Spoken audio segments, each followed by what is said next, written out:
Hamas launches hundreds of rockets on Israeli civilians, leading Democrats to rush to defend Hamas. And also, Bernie Sanders can't describe socialism. I'm Ben Shapiro. This is The Ben Shapiro Show.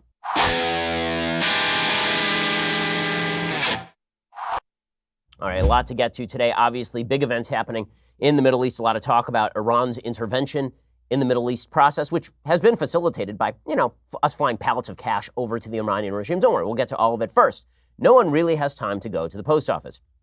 You're busy. Who's got time for all that traffic, parking, lugging all your mail and packages? It is a real hassle, which is why you need Stamps.com. It's one of the most popular time-saving tools for small businesses. Stamps.com eliminates trips to the post office and saves you money with discounts you can't even get at the post office. Stamps.com brings all the amazing services of the U.S. Post Office direct to your computer. Whether you're a small office sending invoices, an online seller shipping out products, or even a warehouse sending thousands of packages a day, Stamps.com can handle it all with ease. Simply use your computer to print official U.S. postage 24/7 for any letter, any package, any class of mail, anywhere you want to send it. Once your mail is ready, just hand it to your mail carrier or drop it in a mailbox. It is that simple. With Stamps.com, you get 5 cents off every first-class stamp, up to 40% off priority mail. Not to mention, it's a fraction of the cost of those expensive postage meters. Stamps.com, it's a no-brainer. It saves you time. It saves you money. It's no wonder over 700,000 small businesses already use Stamps.com, including we here at the Daily Wire. We use Stamps.com. Right now, my listeners get a special offer. It includes a 4-week trial plus free postage and the digital scale, no long-term commitment. Just go to Stamps.com, click on the microphone at the top of the homepage, type in Shapiro. That is Stamps.com, and then enter Shapiro for that special deal. Stamps.com, enter Shapiro. We love Stamps.com. You will too. I promise. I use it at my house as well, by the way. Stamps.com, enter Shapiro. Alrighty. So, over the weekend, we got a fulsome display of what anti-Semitism looks like. So it's been really interesting to watch as various political players manipulate the issue of anti-Semitism so as to defend certain parties and not to defend certain parties. Here's the deal. As I've been saying for years at this point, there are 3 types of anti-Semitism. There's right-wing, white supremacist anti-Semitism. Those are the people most likely to try and murder you. I know, because someone was arrested last week for apparently threatening to murder me. This was a white supremacist. Okay, number 2, there are people on the left, the far left anti-Semites, who suggest that Israel and the Jews are behind all world events, and that's why they're so successful. They stand at the top of the hierarchy of power. This tends to merge very well with certain intersectional notions of politics, and that is why you see the far left making common cause with the 3rd type of anti-Semites. This would be radical Islamist anti-Semitism. Unfortunately, a very popular view among Muslims in major countries across the world. Okay, polls show this. This is not a rip on Islam as a religion. This is a rip on how many Muslims are practicing Islam as a religion. But the fact is that there is a radical Islamist anti-Semitism that is dominant in the Gaza Strip. It is dominant in Judea and Samaria, the West Bank. It is dominant in Saudi Arabia and Egypt and Pakistan and Afghanistan and Iraq and Iran, all of these, in Turkey, all of these places. All of these places, anti-Semitism is not just something that is looked upon with some sort of apathy. It's looked upon as something that is sort of a requisite for point of entry. Okay, that is just a reality by poll numbers. Okay, so here is the issue. What do we here in the West do about anti-Semitism? So, if you're on the left, you've had a tendency to overlook leftist anti-Semitism, to pretend that it doesn't exist. I've seen it from some people on the right who try to minimize the threat of white supremacist anti-Semitism. They look at the white supremacists, they say this is a small number of people, so why am I worried about it? And the answer is you're worried about it because anti-Semitism of any sort is truly evil. And these anti-Semites are likely to shoot up mosques, they're likely to shoot up shuls, because very often they're not just anti-Semites, they're also people who hate Muslims as Muslims and want to shoot up mosques, which is why you've seen white supremacists doing just that over the past month. Left-wing anti-Semites will overlook the entirety of left-wing anti-Semitism. They will pretend instead that it is anti-Zionism. And this is what you see with Israel. So, over the weekend, over the last 4 days, what you've seen is Hamas, an actual terrorist group, an evil terrorist group, firing hundreds of rockets into civilian areas in Israel. Hamas is an evil organization. The Hamas charter explicitly calls for the destruction of the state of Israel. Okay, and they call for the death of Jews outside of Israel as well. The Hamas covenant is not a document of peace. It is obviously a document of war and anti-Semitism and evil. Hamas is a State Department labeled terrorist group because Hamas is an evil group. The Daily Caller has a piece from a couple of years ago by Jamie Weinstein over there talking about things you need to know about Hamas. They quote Egyptian Muslim Brotherhood founder Hassan al-Banna in their charter saying, quote, Israel will exist and will continue to exist until Islam will obliterate it. just as it obliterated others before it. Hamas's charter doesn't just stop at Israel. Hamas's charter says, quote, "The prophet, Allah bless him and grant him salvation, has said, the day of judgment will not come about until Muslims fight the Jews, killing the Jews, when the Jew will hide behind stones and trees. The stones and trees will say, O Muslims, O Abdullah, there's a Jew behind me, come and kill him." That is a quote from the Hadiths. The international community might like the peace process, but their charter says initiatives and so-called peaceful solutions and international conferences are in contradiction to the principles of the Islamic resistance movement. This organization also participates in conspiracy theories about Jews. They say there is no war going on anywhere without Jews having their finger in it. They say the Jews were behind the French Revolution, the Communist Revolution, and most of the revolutions we heard and hear about here and there. With their money, they formed secret societies. All this is in the Hamas charter, and it's Hamas that is firing hundreds of rockets into Israel. With their money, they formed secret societies such as the Freemasons, Rotary Clubs, the Lions, and others in different parts of the world for the purpose of sabotaging societies and achieving Zionist interests. So radical Islamist anti-Semitism suggests that Jews are the nefarious powers behind everything. And you'll notice also that what they start doing is they start conflating Jews and Zionists. And this is how the left grants cover to radical Islamists, as we will see. The left simply suggests that they're not anti-Jewish, they're just anti-Zionist. So sure, they want to wipe 6 million Jews off the planet again. Sure, they want to destroy the only collective, the biggest and most powerful collective body of Jews on planet Earth. But that's just an anti-Zionist thing, guys. That has nothing to do with wanting to slaughter Jews. They also say in the Hamas charter that the Jews control the media. They say that the only solution is jihad, meaning violent jihad, not internal struggle, guys. Hamas is an offshoot of the Muslim Brotherhood.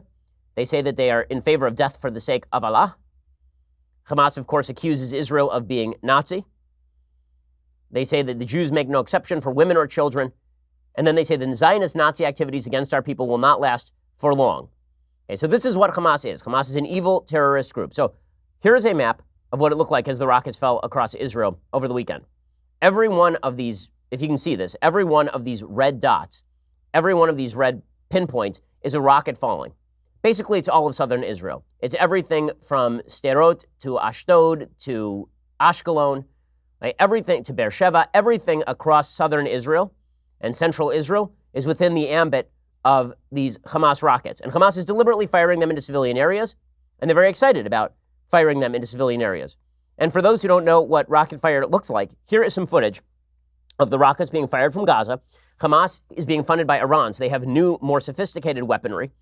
Many of these rockets are unguided, but a few of them are in fact guided.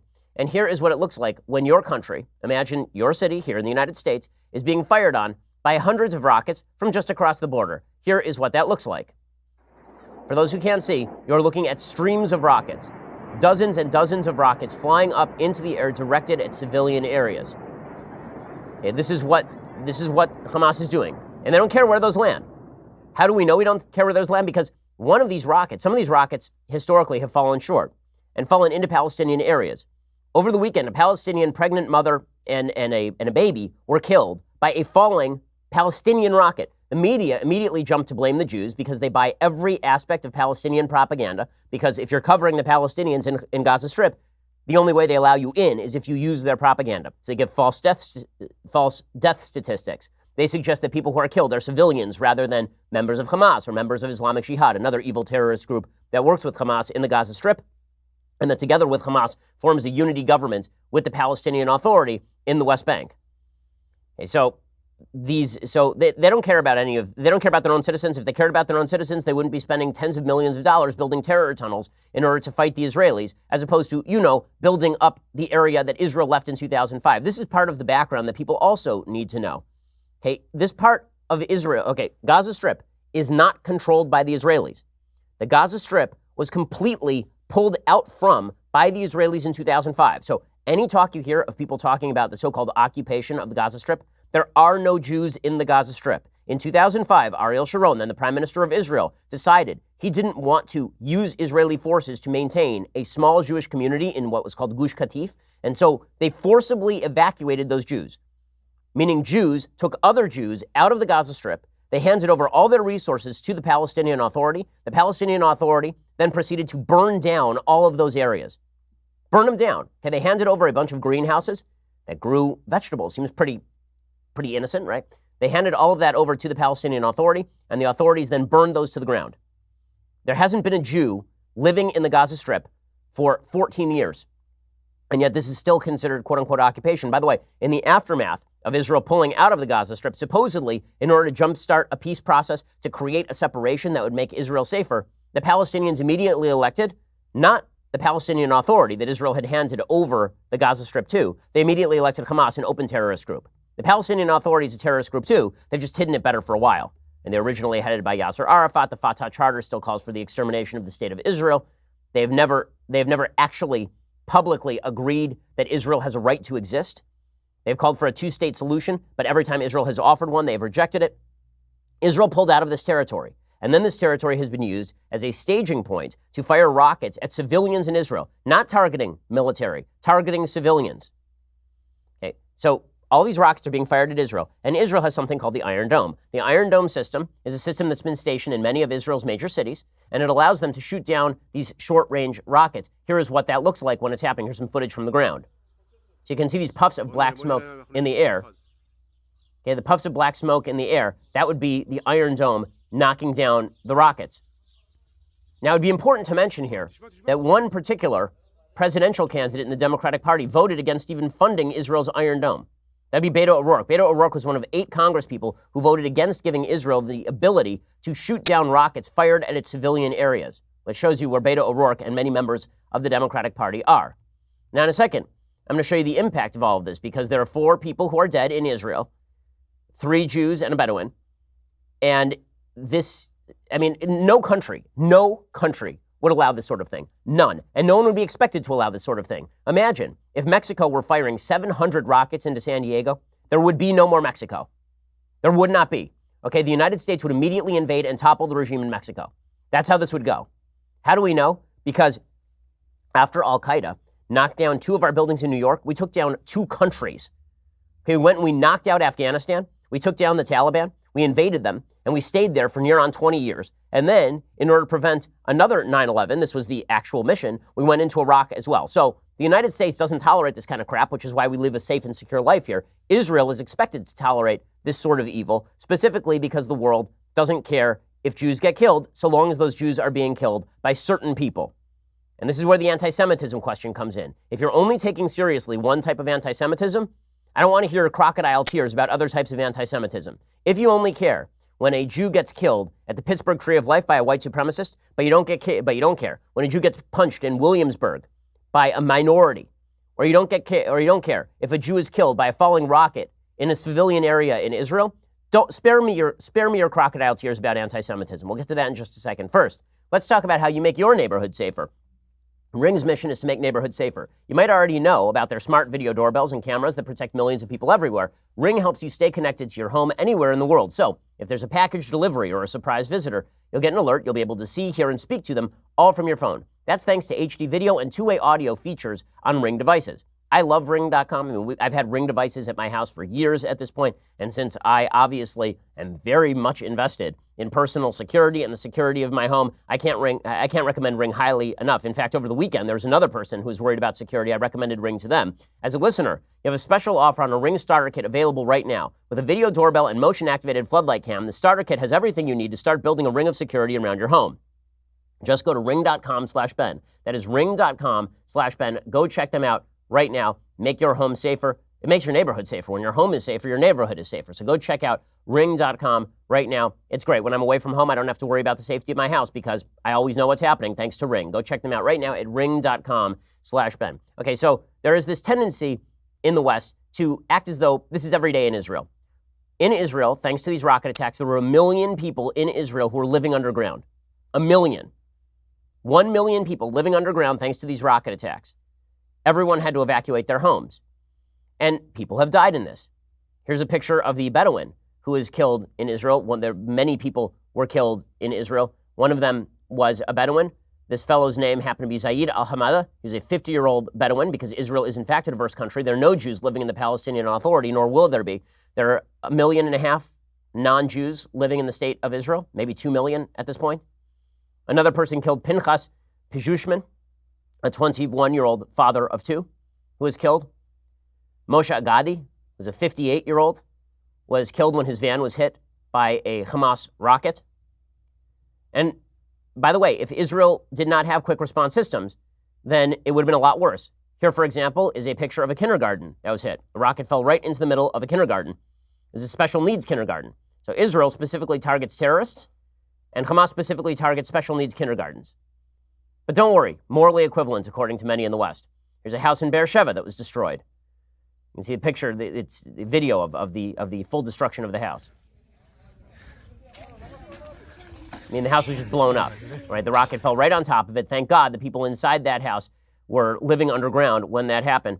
And then, of course, there was a burning ambulance because one of these struck an ambulance because terrorists don't care. Terrorists don't care. In a second, I'm going to show you what it's like to move, why all anti-Semitism is basically of a piece and why it should be treated as a piece. So, as I say, the same anti-Semites who want to kill Jews in Europe don't care about Jews getting killed in Israel.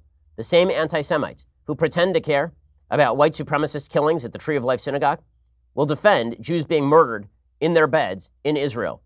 So long as the cause is just, according to some anti-Semites, Jewish blood is cheap. And so this leads to horrific and sad situations like this is a video of a Dutch woman. This Dutch family moved from Rotterdam to Nahal Oz. They moved away from the Netherlands because of the rise of anti-Semitism in the Netherlands. Rise in hate crimes, many of those hate crimes committed by radical Muslims. They moved instead to Nahal Oz, which is in the south of Israel. Yesterday, their house was destroyed by a Palestinian terror rocket. Watch this video and watch all the way to the end. Imagine that this is your life. Our house is damaged because of a rocket. And, well, that's basically it. And now we're staying with friends because we can't go in our own house. And after what happened today, you have second thought? No, I'm not leaving. This is my house. So, no, we're not leaving. So. Now, that sound is the air raid alarm. That's what you're hearing right there. As the alarm goes off, and then she charges into her house, and she has to go secure her family and bring them underground. No country should stand for this. Certainly not from an evil terrorist group like Hamas. No country should stand for this. So Israel has responded basically with targeted hits. So Israel responds by killing terrorists. Terrorists try to kill as many Israelis as possible. They don't care whether it's Arab. They don't care whether it's Jew. They don't care whether it's Muslim. They don't care about any of that. The only thing they care about is killing as many Israelis as possible because they're a terrorist group. And Israel tries to strike as many specific targets as it can. In fact, what you will see is that the left is lying about this, of course. When I say the left, I mean people like Rashida Tlaib and Ilhan Omar, which we'll get to in a second. They're lying about all of this. They're saying that what touched this off was indiscriminate Israeli treatment of Palestinians. That is a lie. What touched all of this off is that Hamas terrorists were working with quote-unquote protest groups on the Israeli border to shoot Israeli soldiers. Israel retaliated by killing some Hamas terrorists, and within days, they were firing hundreds of rockets into the center of Israel. But here's an example of what Israel did. So Israel knocked out a Hamas financier, a Gazan terrorist. The IDF released a photo of his burned-out car. They said, we just targeted Hamad Abdel Qudari, a Gazan terrorist responsible for transferring Iranian funds to Hamas and the Palestinian Islamic Jihad in Gaza, helping fund their rocket-fired Israelis. Transferring Iranian money to Hamas and the PIJ doesn't make you a businessman. It makes you a terrorist. And so they specifically targeted this particular guy in his car, and they hit him. Now, that's an amazing thing. And the reason that Israel has not been harsher in dealing with Hamas is specifically because Hamas knows, they know for a fact, that if they put all of their weaponry in civilian areas, that Israel is less likely to hit them. Because Israel has a rule called Taharat HaNeshek, meaning purity of arms, that says that you are specifically, Israel is more humane than any country's military on planet Earth, with the possible exception of the American military, and maybe even not that, just because the American military doesn't have to deal with this on America's borders. Okay, Israel goes out of its way only to kill terrorists. And conversely, terrorists specifically use civilian areas as shields. So, for example, here's a picture of where Hamas has placed one of their rocket launchers. If you can see this picture, what you will see is that the rocket launcher is placed at the top of a mosque in a minaret. And Israel has been hesitant to hit it. Why? Because it's at the top of a mosque. Islamic Jihad uses mosques as command and control centers. The IDF said Palestinian Islamic Jihad, a terrorist group in Gaza, was using a mosque in al-Shati, a densely populated area, as a command and control center. Terrorists in Gaza use places of worship for military purposes. We targeted the command and control center last night. The Hamas headquarters during the last Gaza war was beneath a hospital because they know that Israel will not hit the hospital because they don't want to kill innocent people. There is no moral equivalence here, none. Anyone who tries to draw a moral equivalence between the Israelis, who are desperately attempting not to kill Palestinian civilians, and the Palestinian Authority and Hamas and Islamic Jihad and the people who side with them and voted for them, who are eager to fire rockets into the center of civilian areas and who won't even protect Palestinian civilians, who deliberately put Palestinian civilians in harm's way, who hide behind their own civilians because they don't want to be killed because they're cowards.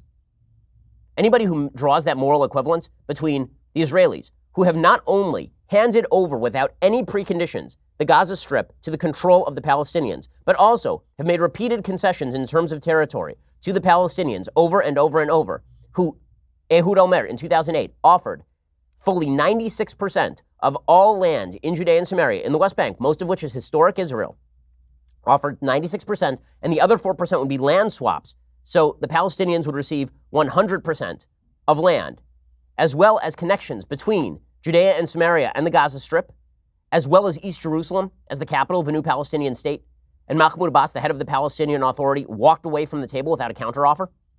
And that was only the second offer in the last several years. Israel has repeatedly made concessions from Oslo to the Wye River Accords to 2000, when Ehud Barak offered everything. And even the Clinton administration didn't understand why Yasser Arafat walked away. Okay, that is demonstrative. Anybody who tries to draw a moral equivalence between a group that they're not hiding the ball here, Hamas. They openly state they want to kill as many Jews as possible, that the Quran calls for them to do so, and that they want Israel destroyed root and branch. Anybody who suggests that their genocidal, anti-Jewish, Nazi-esque treatment of Jews is equivalent with Israel's specific, targeted attempts to kill specific terrorists in defense of their own citizenry is morally insane. Morally insane. And yet what you have seen is this moral insanity that has conquered the left. A moral insanity. Not one Democratic presidential candidate has spoken about what's happening in Gaza. Not one. Zero. Zero. Not one. Isn't that an unbelievable statement? So you have an American Democratic ally under attack with hundreds of rockets aimed at civilian areas within days. And not one Democratic presidential candidate has spoken out about it. Not a single one. So here's my question. Pro-Israel people who just don't like anti-Semitism. I'm not saying you got to vote Republican. What I'm saying is I don't know how you can vote for this party. I do not know how you can vote for this party. I'm not saying you got to vote for Donald Trump. Maybe you hate Trump. Fine. But this isn't about that. This is, do you have the moral courage to recognize what the Democratic Party is becoming? What they become? Not one comment from a single Democratic candidate as a Democratic ally as Israel is put under attack by hundreds of rockets from an openly stated anti-Semitic terror group. And then I'm supposed to believe you guys when you are shedding crocodile tears over Chabad of Poway or over the Tree of Life Synagogue. I'm supposed to believe the New York Times when the New York Times sheds those crocodile tears at the same time that it refuses to take sides against Hamas. Yeah, you can all go do something unprintable to yourselves. In a second, I'm going to show you how the left has done this. But first, for a few weeks now, I've been reminding you Mother's Day is fast approaching. It's just days away now, so I don't know what you've been doing. But here's the good news. 1-800-Flowers is here to help you pick out a gorgeous bouquet that will show her that she's loved. Right now, when you order a dozen multicolored roses for just $29.99, 1-800-Flowers will give you another dozen plus a vase absolutely free. That is 40% off the original price. Listen, I love 1-800-Flowers. Every time I go out of town, I order my wife a bouquet from 1-800-Flowers. When she passed her boards 2 weeks ago, I bought her a bouquet from 1-800-Flowers. That's because all of the roses are just gorgeous. Everything that they do is beautiful and it lasts. The vases are really nice. This gorgeous bouquet of 2 dozen roses for Mother's Day in a rainbow of colors, it's a perfect surprise she's guaranteed to love. Roses are the perfect way to surprise all the moms in your life, wife, sister, grandma. These breathtaking roses from 1-800-Flowers, they're picked at their peak. They're shipped overnight to ensure freshness. A dozen multicolored roses for only $29.99 plus another dozen and a vase for free. It's an amazing offer. You have to hurry. It does expire on Friday. Trust 1-800-Flowers to make your mom feel loved. Order today from 1-800-Flowers.com to order a dozen extra multicolored roses plus an extra bouquet and a vase for just $29.99. Go to 1-800-Flowers.com/Shapiro. That's 1-800-Flowers.com/Shapiro. That awesome offer ends on Friday. Okay, so as I say, I've been sort of darkly hinting that the left has supported Hamas through this. As I say, not a single Democratic presidential candidate has even commented on this. Can you imagine if England were under attack, the UK were under attack by a terrorist group, by Al-Qaeda, firing 700 rockets into the heart of London? Do you think that any of those Democratic presidential candidates would be silent? There's something different about the Jews. There's something different about this conflict. And the attempt to portray an attack on Jewish civilians by a terrorist group that calls for the wiping out of Jews all over the planet as anything but anti-Semitism demonstrates how leftist anti-Semitism makes common cause with radical Islamist anti-Semitism. And again, I don't want to hear your crocodile tears about Jews getting shot in synagogues by white supremacists when you don't give a damn if Jews get shot in synagogues by Muslim terrorists. Don't care. Don't want to hear from you. You have no moral legitimacy. None. If you cannot condemn what is going on right now, if you can't condemn Hamas or Islamic Jihad, then you got nothing. It's amazing. It's amazing to me that people on the left or even in the Muslim community would have any trouble condemning this stuff at all. It's incredible to me. I remember a few years back, I was on Fox News, and they had on somebody, I believe from CARE, from the Council on American Islamic Relations, which is an unindicted co-conspirator in the Holy Land Foundation trial. The Holy Land Foundation was basically a front group for Hamas, raising money for Hamas and Hezbollah, among other terrorist groups, allegedly. And the spokesperson for CARE was sitting there. I said, why can't you condemn Hamas? Why don't you just condemn Hamas? And the guy said, well, will you condemn the KKK? I said, of course I'll condemn the KKK. They're garbage and they're evil. Why wouldn't I condemn the KKK? This is not difficult. Like, I'm happy to condemn anybody who's evil. But there is a whole group of people who won't. And those people include people like Linda Sarsour, who you will recall introduced Senator Kirsten Gillibrand at a rally, is a well-respected member of the hardcore left, ahead of the Women's March, a friend to Ilhan Omar and Rashida Tlaib and Alexandra Ocasio-Cortez, those morally despicable freshman leaders in the House. Linda Sarsour wrote, I am trained in Kingian nonviolence, which is hilarious since she has campaigned with Razmia Oda, a convicted terrorist. She says, I choose nonviolence as a powerful means to change, but I don't have to choose or justify violence to understand where it comes from when oppressed people see no way out. We have to be critical thinkers, advocate, and present solutions. Okay, that would be her making excuses for Hamas terrorists, because Linda Sarsour doesn't care about terrorism so long as it is directed at Jews. She does not care about it. She is an anti-Semite. Rashida Tlaib, another anti-Semite. So Rashida Tlaib tweets out, when will the world stop dehumanizing our Palestinian people who just want to be free? I was unaware that wanting to be free allows you to fire rockets at civilians on the other side of a border. Didn't realize that. Also, if you want to be free, maybe you should get rid of the Hamas regime that is oppressing its own people and spending tens of millions of dollars on weaponry to fight Israelis across the border when they have complete domestic control inside the Gaza Strip. I will make one other note here. Rashida Tlaib is somebody who has suggested that Jews have dual loyalty when it comes to Israel. What is this our Palestinian people business?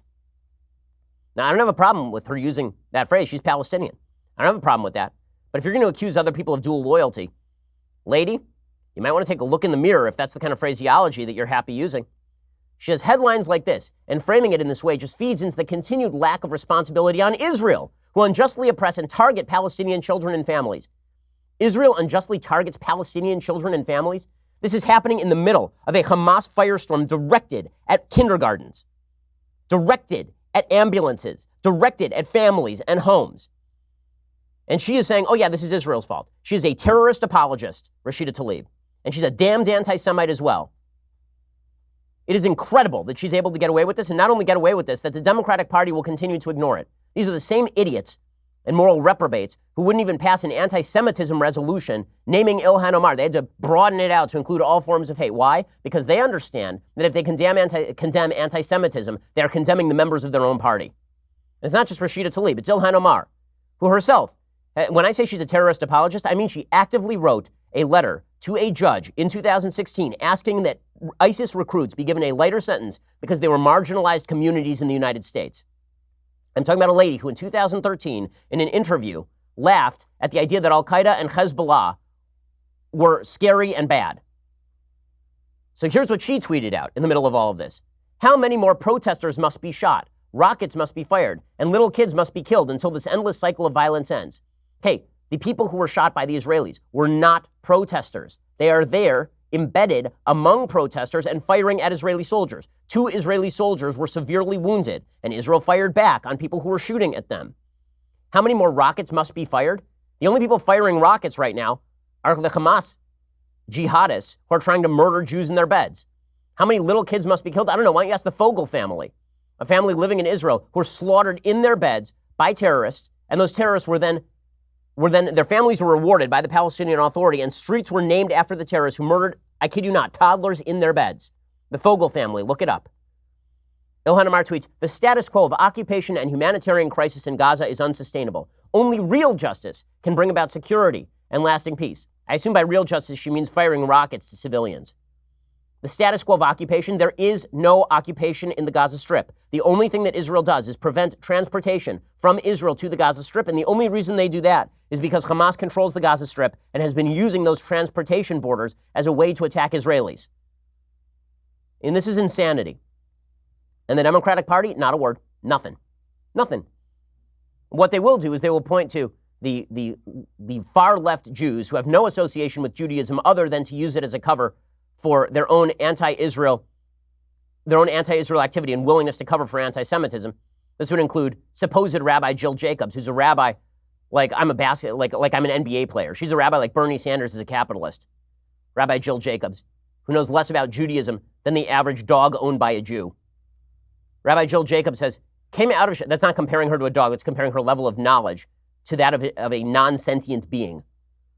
Rabbi Jill Jacobs writes, came out of Shabbat to more news of needless loss of life, praying for the families of the Israelis and the Palestinians killed today, and for political leadership with the courage to seek political, not military solutions. Oh, yeah, so it's really about Israel's leadership. I see. So making excuses there. Thank you, Jill Jacobs. She's the head of a terrible group called Trua. And then there's another one called If Not Now, which is, again, a radical anti-Israel group. And they make justification for Hamas firing rockets at civilian areas, saying we cannot look at this in isolation. This latest flare-up is the result of years of deliberate Israeli political decisions to keep Gaza on the brink of a humanitarian crisis. Really, is it that? Or is it that Israel has been paying all the bills in Gaza? Who do you think pays for the electricity? Who do you think makes sure the water keeps on flowing? It ain't Hamas. The only reason that Hamas continues to function in the Gaza Strip is because Israel is afraid that if they knock out Hamas, there will be no one to pick up the garbage. If Not Now says, the indifference of Israelis, Americans, Jews, and non-Jews alike to this is appalling. You know what's appalling? The fact that you're making an excuse for a terrorist group. But of course, If Not Now is doing that. There's a shocker. You want to know, by the way, about the left's willingness to overlook anti-Semitism based on the identity of the anti-Semites? All you have to know is this video. So there's a video of children. This is not in the Gaza Strip. This is not in Judea and Samaria. This is not in Turkey or Saudi Arabia or Egypt. This is in Philadelphia. There's a tape of kids in Philadelphia. And this tape of kids in Philadelphia chanting in Arabic about taking back Al-Aqsa. This would be the Temple Mount, the holiest spot in Judaism. By the way, Israel has given up control of the Temple Mount effectively to the Islamic Waqf, which is why if you're a Jew, you can't go up there and say Pittel of Tehillim. You can't actually go up there and say a psalm. If you say a psalm on the Temple Mount, you could get arrested if you're a Jew. If you're a Muslim, you just go to mosque there. In any case, here are a bunch of Muslim kids in the United States funded by the Muslim American Society. And these kids are chanting, rebels, rebels, rebels, chop off their heads in Philadelphia, in the United States.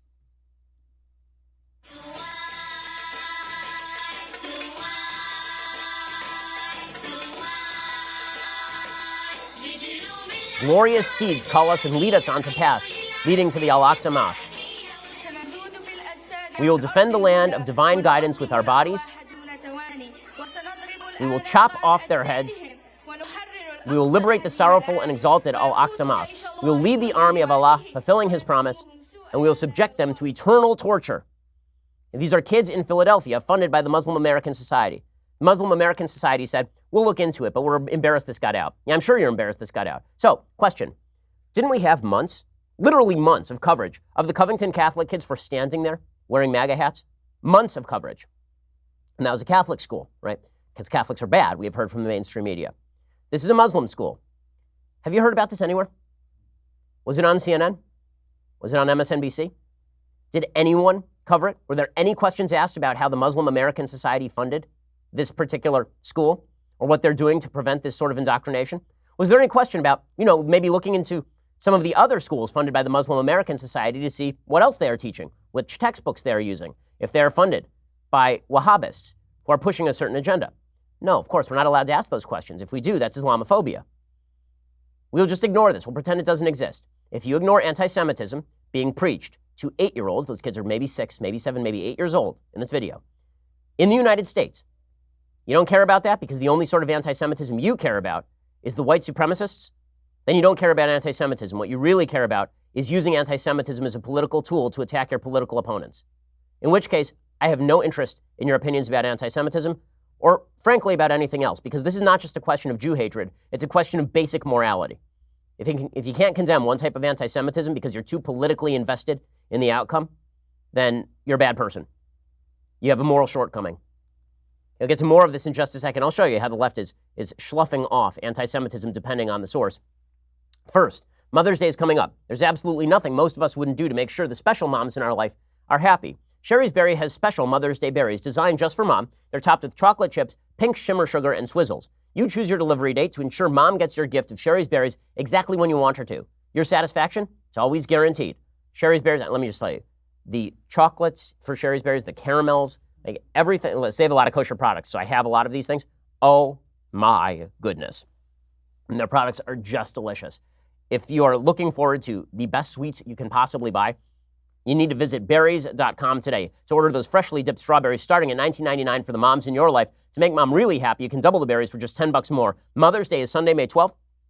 So visit berries.com. That's berries.com. Click on the microphone in the upper right corner. Enter my code BENSHOW. That's berries.com. Click on the microphone, code BENSHOW. Go check it out right now, berries.com. I can tell you, when I get Cherry's Berries and I bring it home, my wife is super happy. I promise you, the mom in your life will be too. That's berries.com. Click on that microphone, code BENSHOW. Okay, in just a second, I'm going to show you how there are people who are willing to politically overlook anti-Semitism so long as it is convenient for them to do so. First, you're going to have to go over to dailywire.com. Go to dailywire.com. For $9.99 a month, you get a subscription to Daily Wire. You get the rest of this show live. You get the rest of Andrew Klavan's show live, Matt Walsh's show live, Michael Knowles' show live. You also get 2 additional hours of my show every day. And we have fantastic guests. Last week, Secretary Pompeo, Senator Ted Cruz. We have people from Israel who are going to be stopping by a little bit later today to give you the lowdown on what exactly is going on there. We have all sorts of good stuff happening later every day. We basically do 2 shows a day for you. But you can only get that on demand when you're a Daily Wire subscriber. For $99 a year, you also get this, the greatest in all beverage vessels, the leftist tears hot or cold tumbler. Look upon it. It's incredible. You will love it. So go get that right now. And also make sure you subscribe to YouTube and iTunes so you can get our Sunday special. When you're a subscriber, then you also get that on Saturday. So this week, you could have seen my interview with Nikki Haley on Saturday as opposed to on Sunday. Even so, check out YouTube and iTunes. We were last month the second most listened to podcast of all podcasts in the United States. Help us make it number 1 this month. Go check us out at YouTube or iTunes. We are the largest, fastest growing conservative podcast and radio show in the nation.